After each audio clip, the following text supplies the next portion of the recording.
newest IFBB pro, Tyler Okowinsky. Tyler, thanks so much for coming on the show. Rock on, man. So I know that there's a big backstory going on with, you doing this, turning pro for your son, Brady. Tell us a little bit about that.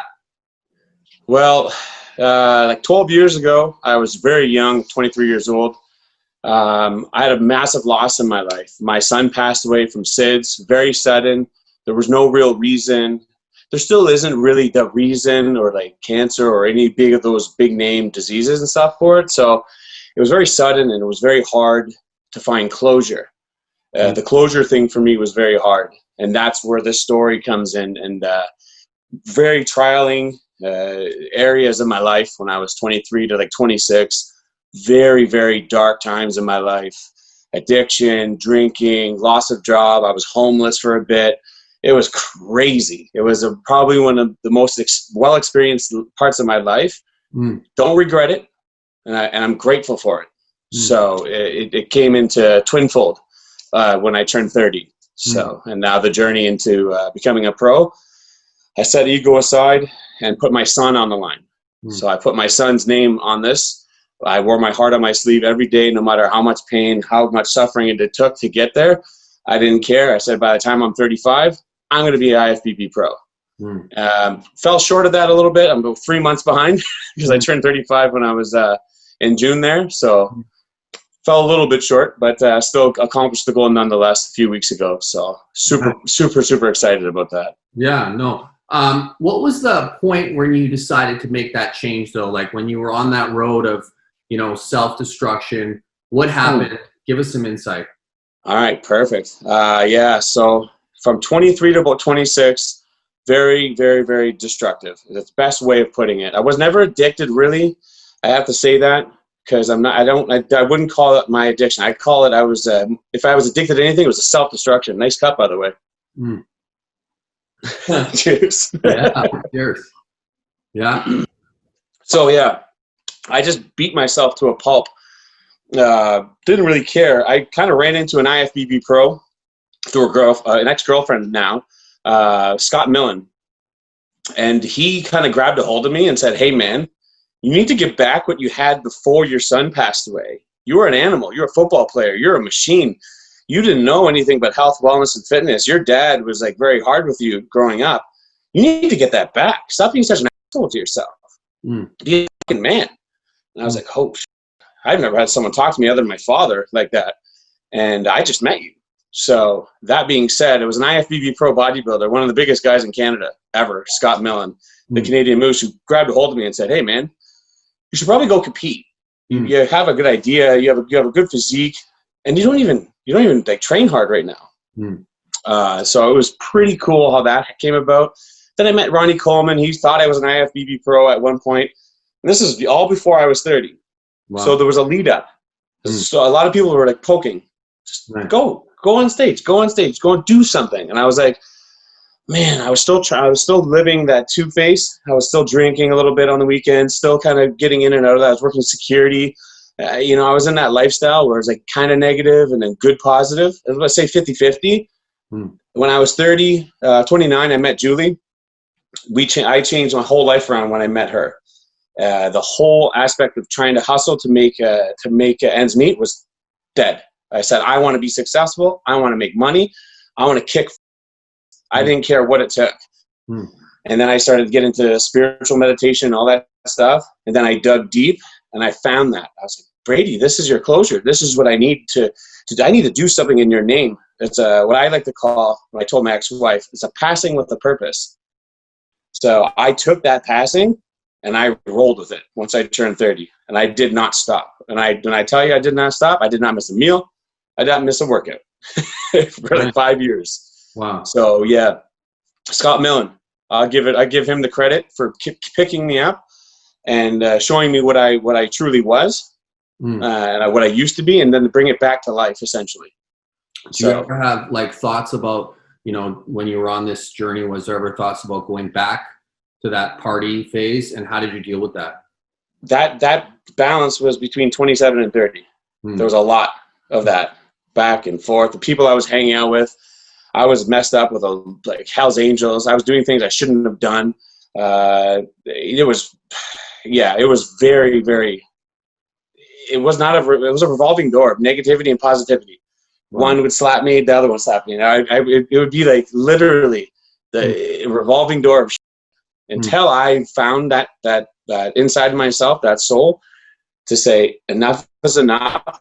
It's time to kick out. And that's what happened when I was 30. Scott was along the way for about 2-3 years before that. He was keep on yelling. He said, dude, what are you doing? You're just going to throw your life away. Stop. You're working out hard now. Get your shit together. And it wasn't until 30. And then I said, that's it. That is it. And then from 30 on, no, nothing. Not a doubt. Hold that thought, because I want to let everybody know about Nutrabolics.ca. We're going to come back 100%. To this in a second, but we just launched Nutrabolics.ca for anybody in Canada that wants to buy our products. And we're going to be offering anybody that's watching this podcast a coupon for 15% off. You just use Nutra15 at the checkout at Nutrabolics.ca. So anybody out there who's watching this, take advantage of this coupon. It's a limited time coupon, and get your products through Nutrabolics.ca. All right. So yeah, going back to your story there, I also wanted to ask you, because I saw your conditioning this last show, and I was like, wow, like you sharpened up on so many levels. Give us the rundown. Was there a new coach? Was there a new diet? Was there new training? Like, just tell us how you did that, because this new package that you brought was unbelievable. So I have to kind of tip back into when I was an open bodybuilder, then go into the classic part, because the diet changed then. Because I was teetering between bodybuilding, super heavyweight. This was 2017, 2018, 245 on stage. Just to give you an idea, in 2017, now I was 212 at weigh-ins. Wow. So I lost muscle mass between 2017 and 2020, which was a choice. Now, how did I lose muscle mass while maintaining structure? That was the science behind it. Just so you know, I have Scott Millen coached me for a little bit. As for diet and nutrition, I self-coach. Any supplement and chemical, all that stuff is Benoit Lapierre. He's my spiritual advisor as well too. He really had me clean my system right out. So I was on the minimal of anything. Like supplements was very minimal. Everything was just minimal. It was perfect amount. As far as me getting down to the conditioning and the weight, I did fasting. And a lot of people are like, what? You're a bodybuilder? I fasted for 19 hours a day for the last 8 months. And I'd only eat 3 meals a day up into this show. Wow. And a lot of people either try to call bullshit on it. And I said, absolutely not. In order for me to keep my structure down and not blow up again, I needed that full toxic release, flush out my system for 19 hours every day. Keep it pretty much empty, and then fill up and then go to sleep full of nutrition. That was the key, the absolute key for my stomach, my vacuums, to make sure my waist was smaller. All that stuff was very adamant and crucial to the fasting. I can't say it anymore. Did I do keto? No. I did carbs, fats, proteins. It was all food groups, but it was the fasting that saved me and my body, to make sure I didn't sacrifice too much muscle and so on. Because I found the 5 meals, 6 meals, 7 meals a day, I was just growing. I was literally just growing. And then I tried to dummy down the calories, and then I found myself starving to death. So there had to have been a quick change, which I made in right before Philippines show in December of 2019. I made that change, and I've been doing it ever since. Tell us a little about this spiritual advisor. What's that all about? That sounds pretty interesting. I think my viewers would want to hear about that. So Benoit has a really good way of intacting my mind to what I needed to use as strength and power to make me a stronger me. So he made me venture into the dark sides of things that I kind of held on to that I didn't really know I held on to, such as the passing of my son, details about the day of the events, and then things that I did in my life after that, some of the negative things I did. I needed to pretty much grab a hold of those and accept them and accept life and accept that I'm not changing anything from past, and I'm not going to really change much for the future, because life's going to happen. You're going to stub your toe. You're going to get in a car accident. Those things are all going to happen. So it was pretty much making a reality and understanding reality in life. And he really pushed it on me. They ain't changing nothing. You need to be happy and be grateful for just waking up.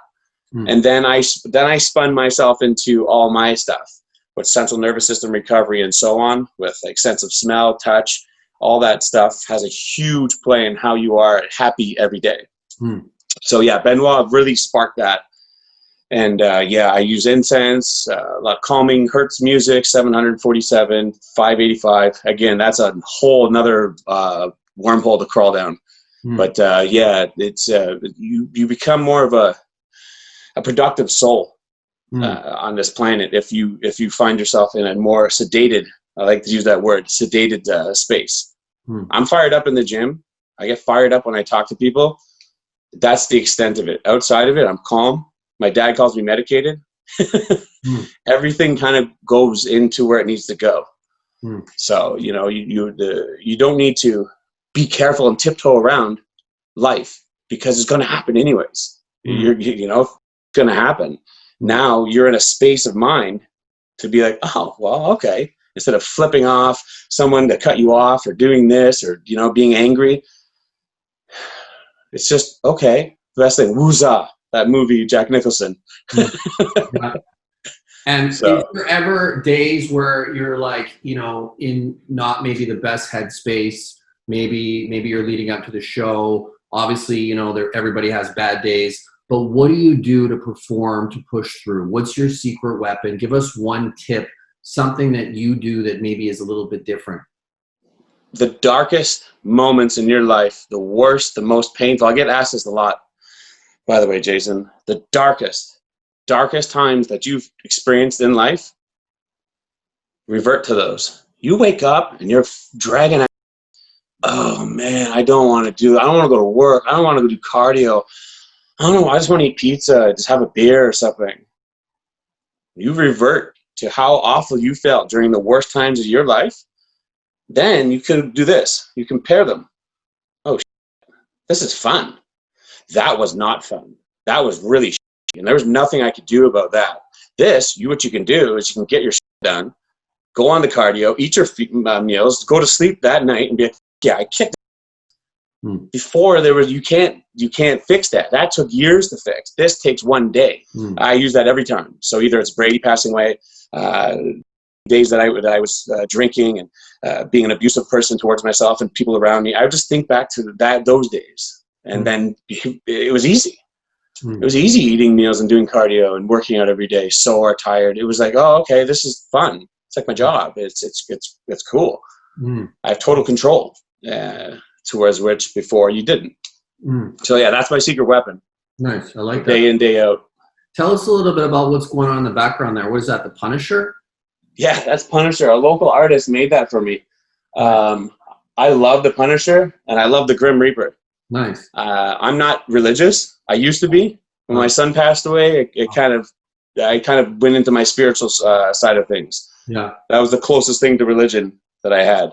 Yeah. So yeah, I like the Punisher, Dolph Lundgren, the original Punisher, the movies and stuff, like comic books, stuff like that. It's pretty hardcore. Nice. That vigilante. Yeah. Is there anything you wanted to talk about today, or anything you wanted to go over at all? To be honest, it was just a story of how I got here. And where I plan to be in the future, which is on the Olympia stage by 2022. Tell us about that. How are you going to get there? What's the game plan?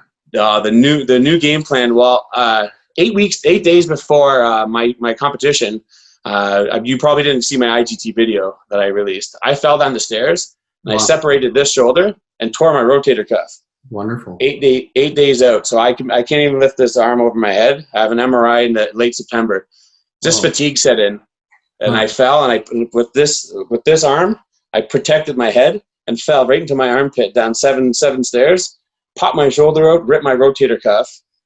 There was a chance that I almost didn't make the show. My wife, she was like, you better go. I'm going to be mad at you. You sacrificed everything. She's like, you better get your ass there. I'm like, oh. All right, well, it. I'm going to go. I didn't work out, didn't do cardio for 8 days leading up to the show, which is not normal. Didn't pose, no posing practice, not normal. The first time I posed in 8 days was on stage, getting my IFBB pro card. Wow. So pretty cool. And then to boot, the last 8 months was COVID. I didn't have a gym. I used bands, strictly workout bands to go pro. I had a Smith machine the last 7 weeks.